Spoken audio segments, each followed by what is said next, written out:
Namaskaram. Starting with a short prayer. Om Gajananam Bhudaganadi Sevitam Kavittajambu Palasarapakshadam Umasudam Shoka Vinashakaranam Namami Vigneshwara Pada Pankajam Saraswati Namastubhyam Valade Kamarupini Vidyarambam Karishyami Siddhir Pravadoni Sada Guru Brahma Guru Vishnu Guru Devo Maheshwara Guru Sakshat Parabrahma Tasmai Shri Gurave Namaha. Shri Guruvayappan Kripa. Thank you, Guruvayappan Temple of Brampton and our respected Tirumeni for hosting this wonderful event. Thank you, Indu ji, for joining us and sharing your precious experience and time with us. We are pressed for time, so we will start right away. Short introduction on Professor Indu Viswanathan. Professor Indu Viswanathan is a Hindu-American scholar, activist, and writer. She is a doctoral candidate at Teachers College, Columbia University. Her research focuses on the transnational consciousness of second-generation Indian American teachers. With a BA in economics from Cornell University, she spent 3 years working in economics research at a top investment bank. She wasn't the most enthusiastic of economists and was fortunate enough to find her true passion, education. Indu received an MA in elementary education from Teachers College, Columbia University, and has over 15 years of global experience in program designing, teaching, and teacher education. She also served as the Director of Research for Yes for Schools, a nonprofit that brings a holistic meditation, pranayama, and social emotional learning model to help schools manage stress. So the next question is, why Indu? Because she is a proud practitioner and protector of Sanatana Dharma, as you will hear. One would be reminded of Jhansi Rani or Unyarcha. We are taught that Sanatana Dharma is a way of life. We learn our scriptures and shlokas, but tend to forget to protect our dharma. Dharmo rakshadi rakshida. Go through any of her writings on Medium, Facebook, or Twitter. You will be amazed to see how a second-generation Hindu-American mother to third-generation teenage sons practices her dharma. Be it about our collective past we share with Kashmiri Pandits, or our indigenous traditions practiced at Sabrimala, or bullying faced by Hindu American children, or portrayal of Hinduism in media and student textbooks. She has faced them all, she has answered, and she will give you answers on how to go about it. Without further ado, we have a great panel of ladies here speaking with Induji today. We have Vaishnavi Kurupat from California, 9th grader, born in New York. I have Aradhana Panikar from Dallas, born in New York. And I have Rudra here, born in Toronto, completed her university. And we all know her very well in our community here. Her mom and the wonderful Vinita. So here we go. Thank you again, everyone. We will have a Q&A session, but if you feel like asking questions, please do type it in on the Zoom chat area or Facebook comment section, and we will be answering them as time permits. If not, they will be emailed and brought back to you from Induji. Thank you again, Induji. So we'll start off with Vaishnavi. Hi, I'm Vaishnavi, as she mentioned. So my first question is, what does it mean when we say Hinduism or Sanatana Dharma is a way of life? Like, in other words, like, can you be culturally Hindu without being religiously Hindu? Yeah, that's a great question. And first of all, thank you for having me. I'm really honored to be here and glad to be talking with all of you. Um, I think a helpful way to contextualize your question is to think about Hinduism as a religion within not just a culture, but within something much larger, within an indigenous knowledge tradition. Sanatana Dharma is not just a way about thinking about the divine. The religion is a way of encoding our collective knowledge and thinking about it in terms of divinity, right? So when we think of the religion, we think about our scriptures, we think about our itihasas, we think about maybe even rituals. There's so many different ways, and each family kind of takes it up in a different way. Each sampradaya takes it up in a different way. But all of these ways are just the multitude of ways in which a civilization has encoded a relationship that emerges from reverence for the earth, reverence for all living beings, through ritual, through stories, through scripture, all of these things. And so, yeah, it's absolutely possible to think about all of this as a way of life, as a way of thinking about living, as a philosophy, as laws, as an outlook, etc. And not sort of through our Western or Abrahamic understanding of religion, if that makes sense. Right, yeah. And then another question I had was from personal experience. I have gone through this where I've gone through a stage of my life where I've tried to dissociate myself from my Hindu roots, and I've seen a lot of kids around me, like around the same age as me, go through the same thing.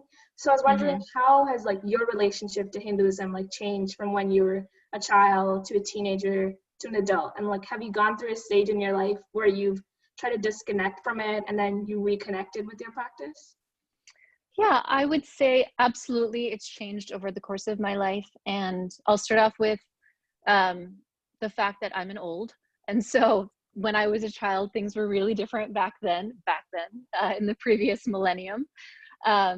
And so, you know, you and I had a conversation a couple of days ago. I was sharing how when I was younger, you could kind of fly under the radar as a Hindu because it wasn't really a part of, maybe there was some New Ageism, maybe there was a little bit of yoga practice in the 70s and 80s, but it certainly was not as ubiquitous as it is now. And so we didn't really have to see it as much as a part of the common discourse. And so you could kind of practice it on your own. And so then it was very much a part of my family life, which was very disconnected from my school life. I was kind of living two separate lives. And that was sort of the experience of being Indian American, of being an immigrant as well, or a second generation immigrant, was this sort of, you have your home life, you have your school life, the two are separate, and it's okay, that's just a part of what it means. And you're kind of aware that people at school wouldn't really understand your home life. And then as I got older and went to college, well, I will say in high school, maybe there was some encounter with it in school because we kind of studied it, and what was happening in the textbooks was not at all what my own knowledge of it was from home and from spending time in India, and talking with, you know, and interacting with different scriptures and texts and stories. What we learned about it at school was so different from that. When I got to college, I kind of avoided studying it because I had seen what happened at school and I didn't want to have to face that. And so again, it was very private. But I would say it wasn't very active. Once I left home and I didn't have my parents and especially my mom to support my practice, I would say that was probably the most dormant period in terms of my everyday embodiment of it in a distinctly cultural way. Maybe I was thinking along those lines because that's how I had been raised. And then when I graduated from college and became a working person in the world, and as Anuji stated, I worked in finance. I began to think about what is it that I'm doing in the world? How am I living a life in this world? I don't know that I necessarily meaned it specifically through maybe the terms or ideas of Hinduism or Sanatana Dharma, but it certainly made me think about it, because those are the values with which I had been raised. And so what is it that I'm contributing? And I will say, and I will give my parents a lot of credit, all the credit, in that they are almost anti-materialistic, and that's not why they were here. My father is a scientist, an inventor, and so for him, his motivation for coming here was discovery and innovation in science, and it was not material gain. And so I was raised in a very almost anti-materialistic home. And so that didn't inform my decision making at all. It was more like maybe this sort of intellectual pursuit, and that's what got me into economics research, was that it was intellectually stimulating. But also I was sort of plagued with this question of like, what am I contributing to society? Right. And then as I got, and then as I sort of navigated that, I found sort of my calling in education. And then I became a mother. And around the same time that I became a mother, I found a guru. And it's not even something that I knew that I needed in my life or thought about, or that my parents pressed upon me. It just sort of emerged around the time that I had my own children in my late 20s. And so I would say that has completely shifted my relationship with Hinduism, is having a guru, that personal relationship with and this sort of like dialogical, this conversation that I have, not necessarily literally with the guru, but that disciple guru relationship, which I think is one of the heartbeats of Sanatana Dharma, is that it's to use the fancy academic term, is that it's dialogical, is that it's a relationship that is in conversation. If you look at all of our itihasas, all of our scriptures, everything, so much of it is in dialogue. And that is almost like a trademark of indigenous cultures, is that we don't preach. It's about teaching, and it's about the relation. And that teacher, that guru tattva, can appear in any form. It's not just in sort of a specific looking person. The guru can be a conversation between a teenager and their parent. It can be a conversation between two animals. And so I think that's really where it really, really all came to life for me, was in that relationship. Okay. Yeah, thank you. So You're yeah. welcome. You're welcome. If you don't mind me asking you a question, Oh, okay. what prompts you to ask me that question? So where I grew up and like the environment that I've grown up in, definitely it's kind of the opposite, and it's not in a purposeful way, but I guess my family hasn't been as in touch with our Hindu roots, and I've definitely, like, these last few years, it's all about like going towards like academic goals or like athletics, you know what I'm saying? So it's like not really a part of my life where I've been really connected to my culture. And then now that my grandparents are here, whenever they visited, they brought this different side in. And I remember there was a time in middle school where I was almost ashamed, like if people were like making the whole Hindu jokes, and it's different because I didn't want to defend myself. I just wanted to dissociate myself from that. And now that I've thought about it, I've really just reflected on that, and I was like, I don't want to dissociate myself from it anymore. I'd rather like claim it, because it's not something that I want to ignore. It's something that I want to like embrace. So yeah. That's why I just wanted to ask if you've been through the same thing, because I think I hear what you're saying, and I think one of the real struggles, and I think this happens regardless of age or stage or anything, is that there is so much misinformation out there about it, right, that you have to combat or ignore, or whatever. You have to cope with it in whatever way you can, that you don't really have the freedom to just be Hindu. At least not in 2020 anymore. You have a lot that you're expected to answer to. Whether or not it's fair, you're kind of expected to answer to a lot of misinformation about Hinduism and Hindus, and not just in terms of conceptually what Hinduism is, but what is happening with Hinduism in the world today. And every Hindu is kind of expected to answer to it, and answer to it in a way that not everyone is operating with all the same information. Which is a massive thing to think about, right? Right? I mean, something that I think about all the time is that when people think about world religions, they'll name the 3 Abrahamic religions, or at best they'll name Buddhism even though Hinduism is the third largest religion in the world, people will name Christianity, Islam, and Judaism, or Christianity, Islam, Judaism, and Buddhism. But Hinduism is not named. And that's something I think about all the time. Why is that the case? Yeah. Yeah, absolutely. Okay, thank you. You're welcome. So Rudra, I guess you'll take over. Yeah. So namaste, everybody. My name is Rudra. So my question is, as everybody knows, every preteen, teenager, youth, and young adult goes through the rite of passage of finding themselves and figuring out what their purpose is on this earth. So how do you assist in upholding a youth's Sanatana Dharma beliefs whilst allowing them to come to terms with who they are on their own in a Western world? Yeah, I mean, I think that's a great question. I think that's, I think a lot of it is really digging into the heart and like kind of owning all of these questions that are at the heart of how Sanatana Dharma is communicated, right? Because when you look at it, if you look at something like the Bhagavad Gita, right? The whole thing is about moral dilemma. The whole thing is about, I'm finding myself in these difficult situations and how do I think about navigating them, right? So it's not taking these ideas at a literal level. It's appreciating the literality of it, but it's understanding that the inspiration behind so much of our tradition are those dilemmas. And oftentimes they even emerge from these particular moments of adolescence or young adulthood or these stages, right? Like all of the things that you're describing are actually encoded in our traditions, are encoded in our scriptures, or encoded in our stories. And so how do I dig into that in a much deeper level than, it's almost like you can read Harry Potter at a very literal level, but there's actually a lot of allegory that's happening at a much deeper level, right? And so how do we dig into that with our kids? And I think also a part of it as a parent, as an educator, for me, it's being okay, being confused and being troubled by something and not having an easy answer is probably the realest place to meet our kids with. Even the questions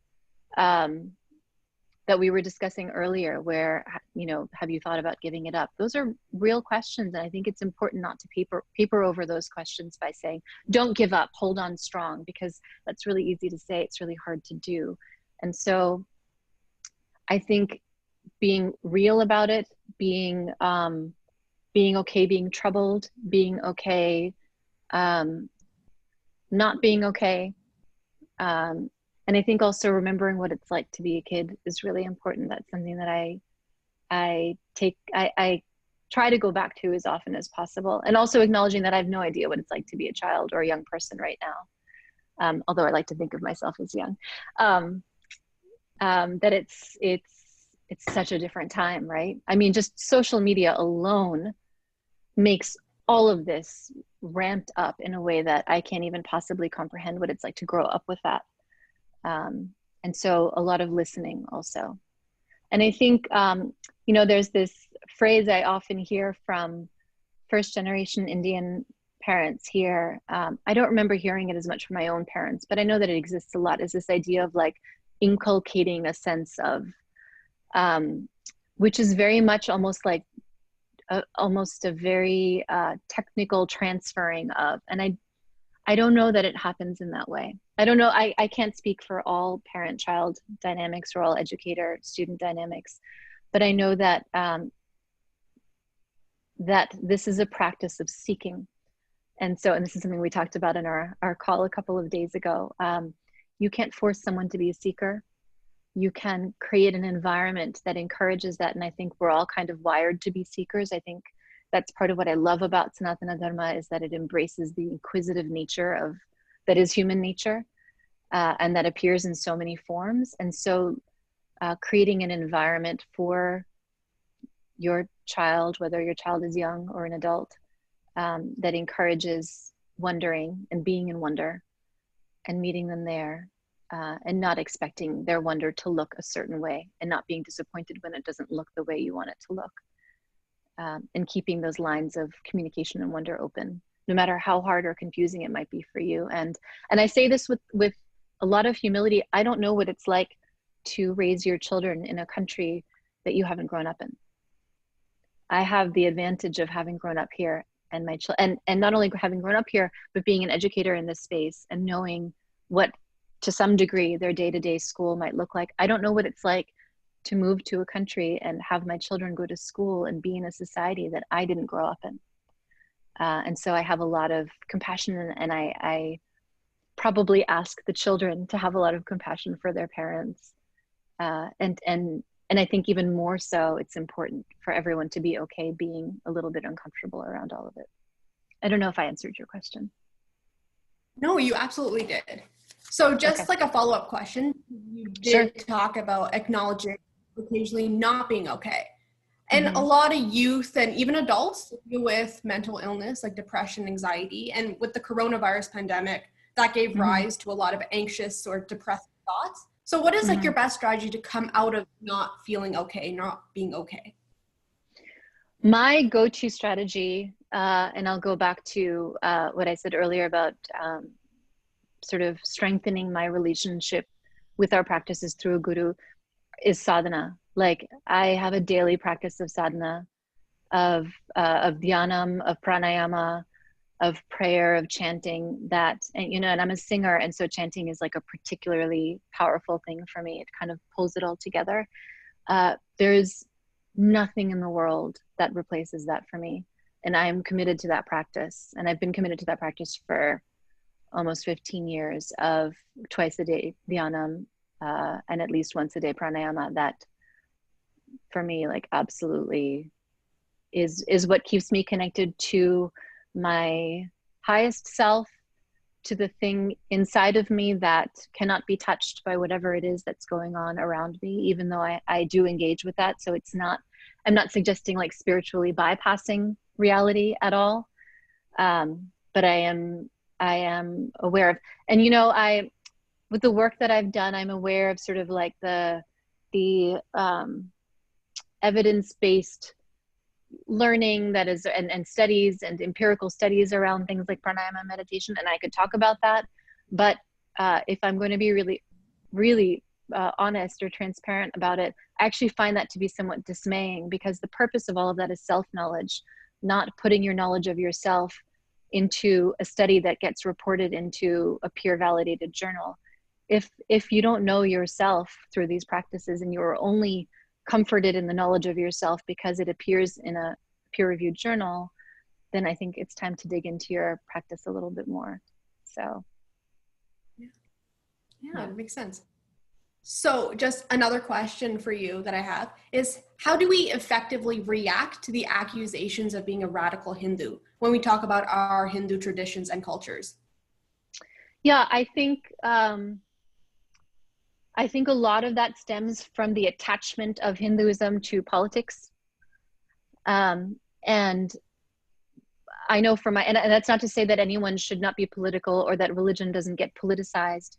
But for me, I have a very clear understanding of the contours of where I am pro-dharmic, in that I believe that Sanatana Dharma is like the original human rights tradition, is the original, or one of the oldest and longest existing in classical traditions of thinking about what is the right thing to do. And that being separate from a specific political party. And so having that own self-awareness of, I'm not pro right-wing or left-wing, whether it's in the US or in India or wherever it is, and not being tied down to a particular manifestation of who stands up for Hindu rights, but just being clear in myself that I am pro-dharma, and I am really interested in bringing up what is a dharmic, maybe like a contemporary, what does it mean to be a dharmic person in 2020, in the 21st century? That's the question that guides me. That's my North Star, as opposed to what is pro-Hindu in the 21st century. So being clear on that distinction, and then applying that to my life. And so, it's this week has happened, and we see what's happening with the riots that are going on in the United States right now, and what is the dharmic response to that, or what is my dharmic interpretation of that? Not linking it to, well, this means that you're associated with this movement, which means that that's anti-Hindu. Like, that's not how I look at that at all, right? It is, what is my authentic critical dharmic lens as a person who is tied to this land because I've grown up in this land, and so I have a karmic connection to this land as much as I have a karmic connection to my birthplace, which is India. I don't know if that answers your question, but not buying into other people's placements of me and being really clear on my own placement and my own lens and my own North Star.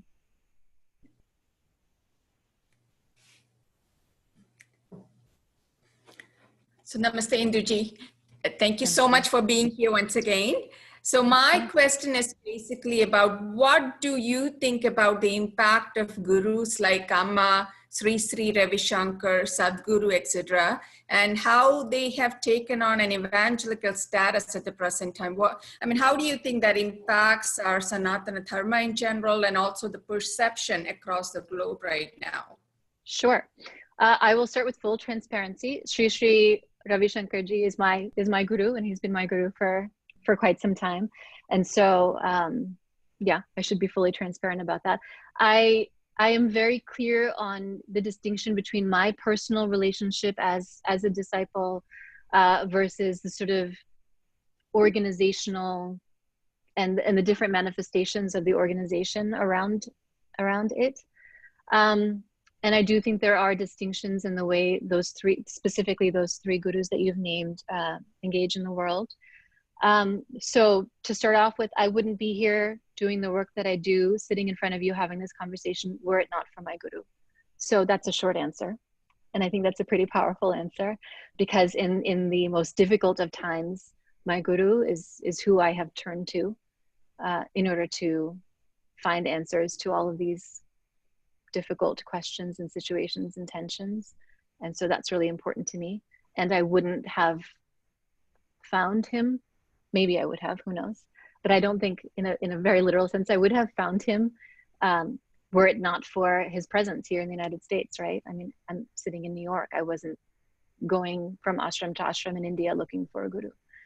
So that is one way in which I think these, if I'm understanding your use of evangelical correctly, these sort of larger than life gurus have impacted the landscape of the contemporary Hindu experience, and also the contemporary understanding of what Hinduism is, both.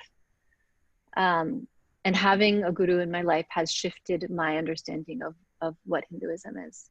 And that is not from sort of public televised presentations, but that is through my opportunities to sit at the feet of the divine,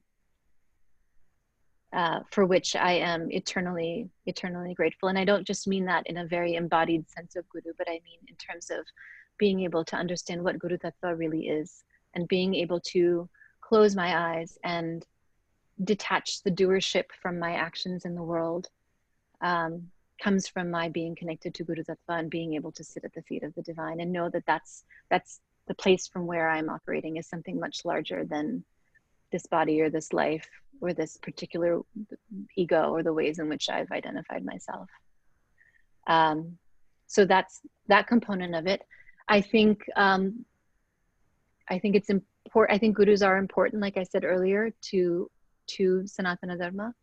I think each one brings along with them a wealth of possibility and a wealth of mischief. And the organizations around them are just comprised of humans going through human struggles, as we've been talking about this whole call. And so all of the human struggles that appear in the world appear in the organizations and in the sanghas surrounding gurus. And so I think embracing that with a lot of compassion and some surrender is really powerful and helpful. One of my friends has a really, I think, a beautiful way of thinking about the guru relationship, which is that you can have we have all of our scriptures, we have all of these ways in which Sanatana Dharma has been encoded, and we can use that almost as a map to navigate.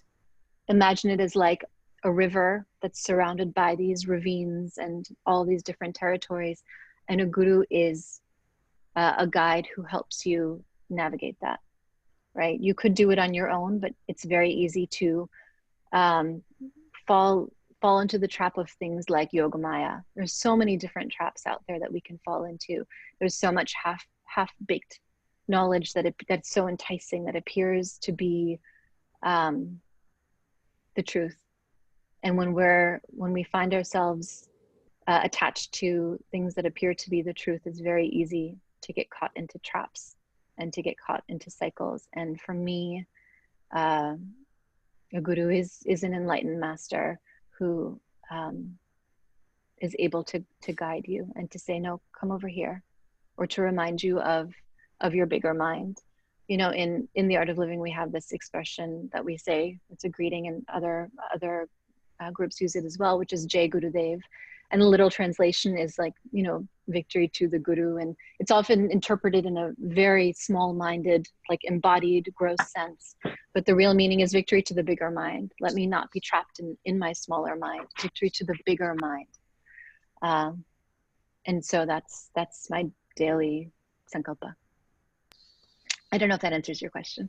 Oh, absolutely. Thank you very much. Thank you. You're welcome. You're welcome. So, Aradhana? Yes. Hi, Indu. Hi. I think this touches on Vinita's question around sort of this evangelical status of gurus. And I'm also thinking about, you know, what you mentioned about this being in 2020 and looking at this in a contemporary view about how do we kind of sort of, if there's a possibility to create a new model of learning where it's a little bit less, I guess, more decentralized, non-hierarchical, where there could be a model for something like a missionary work, you know, for Hindu youth to basically dismantle a lot of the myths surrounding Hinduism and making our sort of Hindu principles more relatable or tangible to a more diverse global audience. So that's my question. Yeah, tell me a little bit more what you mean by, because I don't want to make any assumptions about your definitions, but you mean by missionary work. Yes, it's not in the tradition of like, and this is not to call out any specific faith, but it's kind of in the traditional ways that we've seen it, which is among Mormons and things like that, where, you know, the young folks are sent out for missions on, you know, global posts and things like that.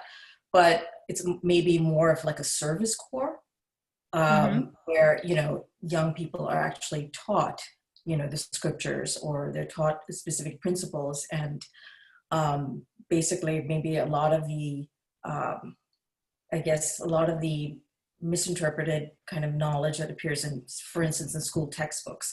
Maybe this is a way where we form kind of a service corps, and it becomes kind of an alternate educational model to some existing traditional models. So.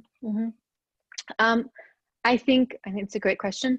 There is a lot of really, really cool stuff already happening around that. I can speak to Art of Living, just not because I'm promoting it, but because it's what I'm most familiar with. That model does exist. It's absolutely out there. It does make the scriptures, you know, if you're within the organization, you're it's 100% focused on seva, and the seva is around exactly what you're describing, and it is designed around, and there's a lot of emphasis on youth and feeling connected in a really authentic way, in a contemporary way, to our scriptures and to our knowledge. So I think there is a lot of really amazing work that's done out there. I think the struggle is that a lot of this stuff is, and I use this word intentionally, a lot of the narrative around this sort of Hinduism / Hindutva is that as soon as Hinduism is organized, it immediately becomes fascist or fanatical, or that's not what Hinduism is, because it's supposed to be so many things. And so it's this struggle, right? Like Hinduism is an aggregation of so many different ways, so many different sampradayas, so many different ways. There's not sort of like one way of being Hindu. And so then how do you do that without being called fundamentalist? This is the constant tension, right? Because and so I think we do that by saying, by offering as many different possibilities as we can, as many ways of engaging with it as we can. I think it is through service. I think it's through, and I think the beautiful thing about Hinduism is that there are so many non-intellectual ways of engaging with it. So you can sit in a room and learn about the scriptures in a kind of philosophical, intellectual way. You can learn about it through service. You can learn about it through dance, through classical. Bharatanatyam is a beautiful way to understand our knowledge. You can learn about it through classical music. You can learn about it through storytelling. There are so many different entry points to it. And so I think it's a matter of, and I think what I'm hearing from you is, how do we sort of enliven that again in a contemporary way? And I think, and this is something I find myself saying a lot recently is, and as a parent and as an educator, I think by encouraging our children, especially if we're talking about the diaspora, encouraging our children to embrace the humanities, because we are a humanities tradition. So if our children are not just going into STEM, but if our children are going into the humanities, are becoming dancers and artists and storytellers and everything, you know, lawyers, even, all of these different professions, and are engaging in that work through the lens of Sanatana Dharma, then that's how that message gets out, is because that's how it was encoded, because it was the framework for a civilization, not just the framework for a religion, right? And that civilizational consciousness is what is encoded in our scriptures, in our itihasas, in our rituals even. And so to enliven that, we enliven that again in our everyday life, right? And so we can criticize till we're blue in the face and righteously all of the negative ways in which Hinduism is portrayed in the media and on Netflix and on all of these other, but until we actually create an alternative, like, good for you, we're criticizing it, awesome, I'm there with you with the most sort of nuanced and sophisticated critiques of what's put out there, but let's start putting out like what it actually is, and not as you say, not in sort of a missionary, like, let's convert people, but like, let's enliven this in the world again, because the world is so much richer for it. For sure. Yeah. I just had a follow-on question also. Sure. Kind of grounded in our current reality of COVID-19. It's Mm-hmm. becoming a forcing function to rethink our old models around Mm-hmm. governance, production, consumption, and everything across the board. So Mm-hmm. I'm wondering if this is a prime opportunity for Hinduism to kind of be enlivened in this space, and it can kind of inform new models and new ways of being. So just wanted your opinion on that. Yeah, I think it can offer, and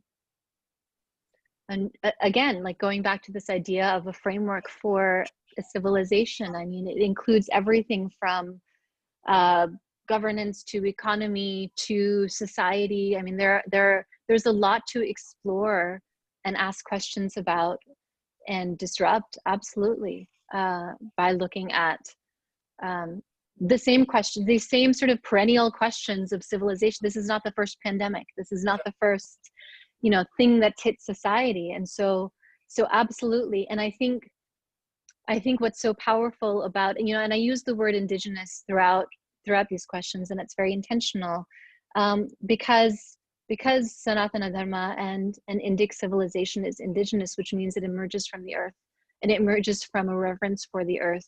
And I think that in many ways, that's what this pandemic has surfaced for us, is this, are we putting our attention on the wrong thing? And are we revering the wrong things? And where has that led us, right? And so what happens when we have reverence for, and in so many ways, social isolation has given us greater reverence for community, has given us greater reverence for the energy that's created when we can all be together.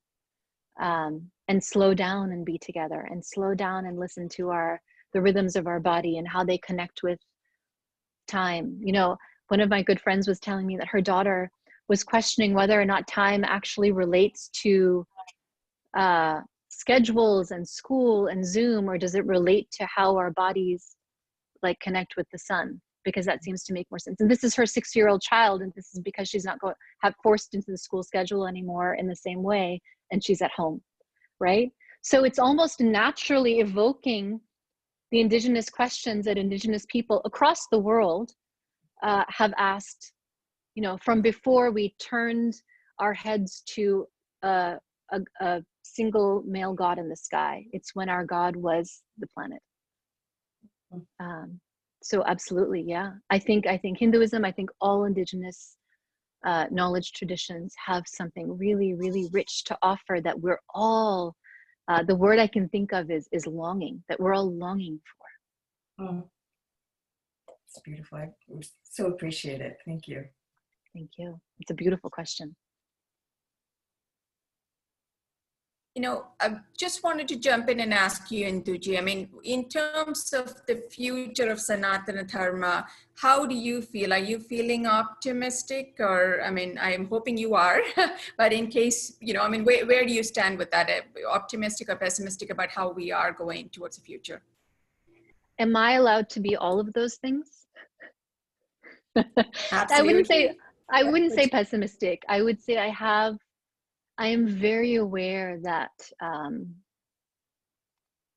of the feeling that there's a battle kind of going on, and if you look at the world, and if you look at the history of civilization and indigeneity, India and Indic civilization and Sanatana Dharma is the last great indigenous civilization surviving in the world. And that's not to say that that the other indigenous knowledge traditions don't exist. They absolutely 100% do. But in terms of continuity of the possibility of it being the governing structure or the governing framework, Sanatana Dharma is the last full civilization standing. Every other place on the planet has been converted to Christianity or Islam. And so I have a heightened awareness of that's what's happening, and that gives me a lot of hope, and that also makes me incredibly aware of the enormity of what's happening.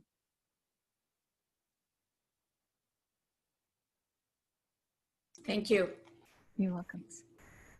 Namaste, Induji. We have, if you ladies are okay, or would you like to ask a couple more questions? We do have a couple of questions from our audience. If it's, you can let us know. Do you want to continue asking? Do you have any pressing questions, Vaishnavi or Rudra or Aradhana? We do have a lot of questions, but I think we should entertain the questions from the audience. Okay. So what we'll do is, Induji will just answer the couple of questions that are coming up. And then if we have more time, we'll go back to our lovely hosts and take their questions. Is that all right with you? Yeah. Yes? Okay. Yes, that's right. That's so right. The first question from Jay was, why Guru when God is there? And you ask straight to him instead of through a guru, I guess. I think that's a false dichotomy. Why not have both? I mean, what's the harm in having both, right? And they're very different relationships, and they evoke very different, I guess, processes or spaces. But at the end of the day, we are also human beings here living a human life. And it is a powerful, you know, I'm not saying everyone has to have a guru, but for many of us, it does, what's the word?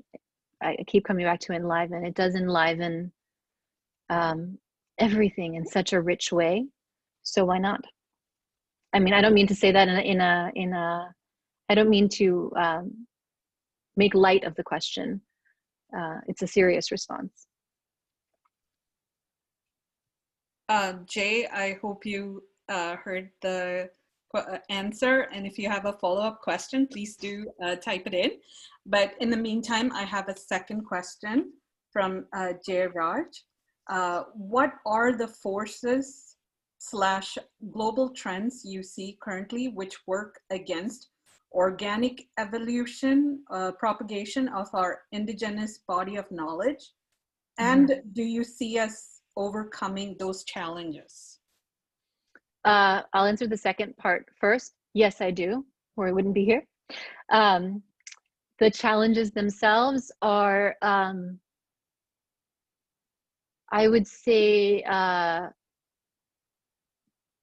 the reduction of Hinduism to a religion as opposed to an intellectual tradition has allowed Western intellectualism to dominate the ways in which everything is spoken about, including Hinduism. And so I think that's something that we can easily, we have everything, we have an arsenal of knowledge, and we have receipts, as you would say, in sort of pop culture. We have a lot to back us up, and we just need to enliven it. And so I would say that there's that sort of dominance, and there are those of us who have committed ourselves to academia, and in particular the humanities in academia. And I cannot stress enough, all of the kids and parents out there watching, go into the humanities in Western academia, because we need to Trojan horse this. I would say not even Trojan horse. We need to, there's a lot of work to be done to create the space for dharmic consciousness in the Western Academy. It is not enough for us to point the finger at the Western Academy and say you're wrong. I think it's more powerful for us to say, you may not be wrong about everything, but this is also true, and add our voices to the conversation rather than simply denounce the conversation, because we can't avoid the reality that that's the conversation that's happening. And so how do we add our voices to the conversation in creative and intellectual and rigorous? And we have all of that existence in Sanatana Dharma. So let's enliven that. That's a part of it. I would say there are two components to the sort of transgenerational trauma that Hindu society has, which is there is the sort of PTSD of double colonization that we're not really willing to talk about. And I think transgenerational trauma is real, and that manifests in different ways. That manifests in, it's okay, everything is going to be fine, sort of ostrich burying your head in the sand, because there is no historical evidence that shows that it's just fine if we don't do anything. And it didn't survive because people just said it was going to be fine. It survived because people stood in our truth. I think we have a tendency to paper over fighting with a very shallow interpretation, and I'm going to say something very controversial here, a very shallow interpretation of Gandhiism. I don't think ahimsa means not standing up for yourself. And I don't think it means avoiding conflict. I think we have to not be afraid of smart, strategic conflict. And things are going to hurt. And we can't be afraid of that. And so I think there's several, and I'm not a psychologist, but I think there are a lot of sort of at a sociological level, there's a lot of psychological trauma that we need to be okay. And that goes back to the discomfort. We have to be okay being uncomfortable. We can't just spiritually bypass using sort of loose interpretations of Hinduism to avoid confronting what it is that we have to do together. Thank you, Induji. And I have also read quite a bit, and your point is very valid regarding that hurt, the underlying hurt.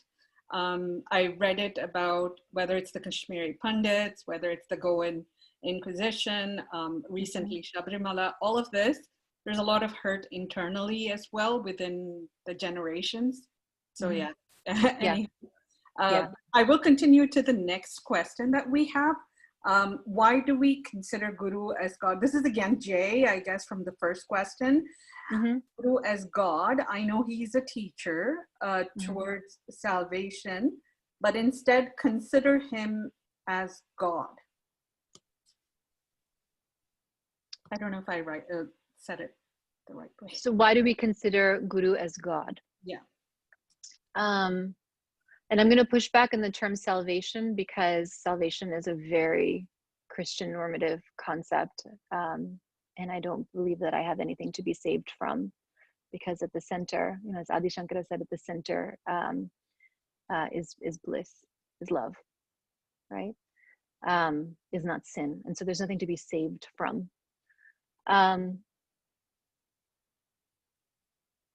Why do we consider Guru as God? Because everything is divine. So why would Guru be any different? And again, that's not a, you know, of course, the relationship is divine, the knowledge is divine, the Guru is divine. Everything is divinity. So why would that be any different? We don't believe in this is my belief. I am of the Advaita tradition. I don't believe there's anything different. Again, totally agree with you. We all say that we're part of the divinity. Hence we say namaskaram, namaste, seeing the divinity in you. So I understand what that is. And Jay, I hope you heard that, and as well as Jairaj. I have another question from Ramesh. And he asks, what is your views on organization like Ramakrishna Mission, where there's a different guru who is ready to take over if the senior guru retires? But an organization like Amma's, it is a one person with no takeover. Amritanandamayi, I guess. Again, I think part of the beauty of our tradition is that there is not one model, and so I think that seems super Hindu to me.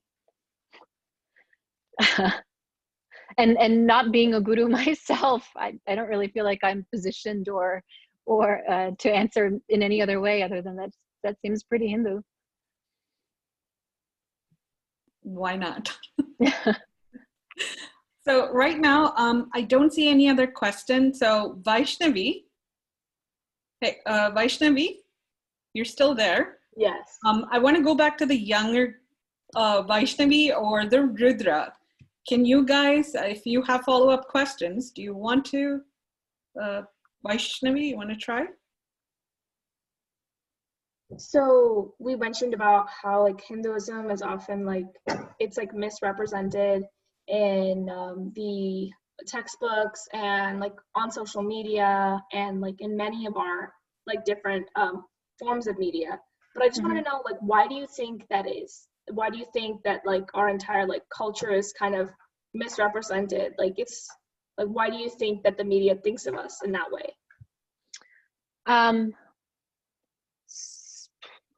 The short answer is because colonization is not over.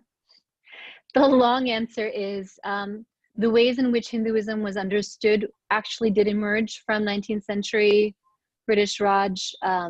It was very common, and that's where sort of anthropology has its roots, is both missionaries and quote colonial investigators, I guess, going to write and discover about the places that were being colonized and reporting back to their governments and their institutions. And that's how and where Hinduism got encoded into the West.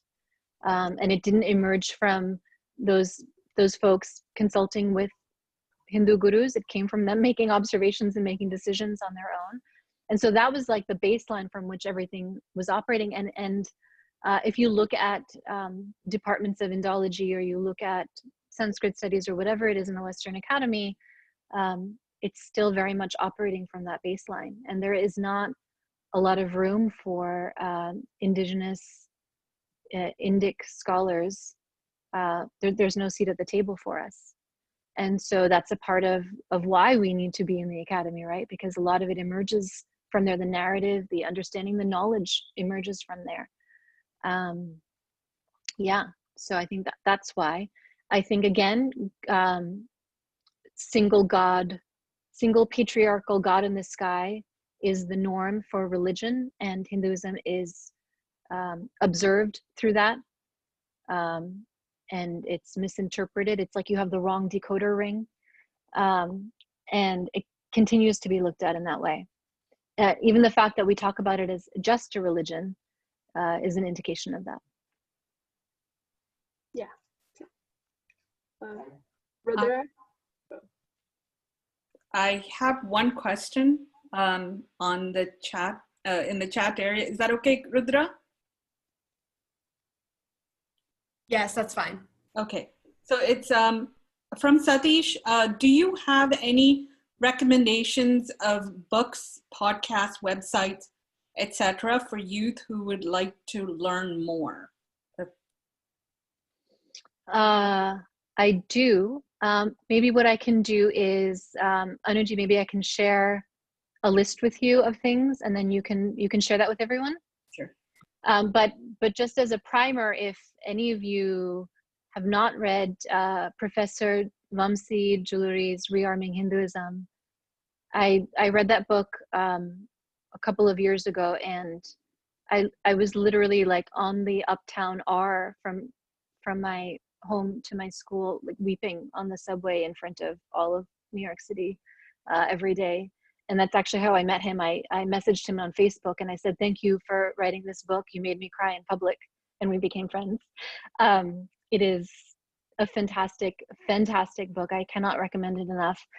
In ways, it might be maybe a little too, I don't want to say too advanced. It might be, you need to have a lot of prior knowledge about how Hinduism is being discussed in different spaces to maybe get some of his specifically what he's saying. But I think there's something in it for everyone. And I started reading it to my children. I mean, even just the opening paragraphs are so powerful. I've sat and had my kids listen to me read it to them. So I think that's a great book to start with. And then other things, I'm happy to send you all a list. Thank you, Induji. I know that we're running out of time. We have like 2 minutes. So what I'm going to do is quickly, if Rudra wants to, I know that she was ready to ask something. If I'm mistaken, I'm sorry, but maybe she can continue. And then the follow-up questions, I will email to you. So Rudra, you have maybe a couple of minutes to just take it on. Okay, no problem. So as you said throughout this Zoom call, you are an educator. So as an educator, do you think that Sanatana Dharma has failed to impart its knowledge through the generations or failed to transfer through generations effectively? I think that we can do a lot better. You mean formally through the school system? Is that what you're asking? Not even like through the school system, but just like, is it lost in translation from hearing stories throughout the generations? Has the knowledge that we hold, so that we value so deeply, has that failed to effectively transfer through generations? Yeah. I don't think so. I don't think it's failed to transfer, but I do think that it is sitting somewhat dormantly, and that we can do a lot to enliven it. So it's here and it's encoded, and it has lasted through so many things that we can't even possibly understand. And people have fought and been so incredibly innovative in passing it along. And I think there's a lot to enliven and rediscover about it. I think there's so much potential to do it. So I don't know that it exists as vibrantly in the way that it might have however many centuries ago, but all the clues and keys and things are there, and we just have to take it up. Yeah, thank you. You're welcome. I think that wraps up just because time, I believe it is 7. So now, thank you. Let us just, gather together and thank Induji. Thank for you so sharing. much. You guys all please chime in and say thank you. Go ahead, ladies. And thank you, ladies, for joining in. You're welcome. I'm sure our Tirumeni will join in with Guru Ayyappan's blessings towards you to continue this. And please, if ever possible, please make a trip over to our side, and we'd love to hear more from you. And I will be emailing you the questions, and of course you have some resources to share with us. Thank you, everyone.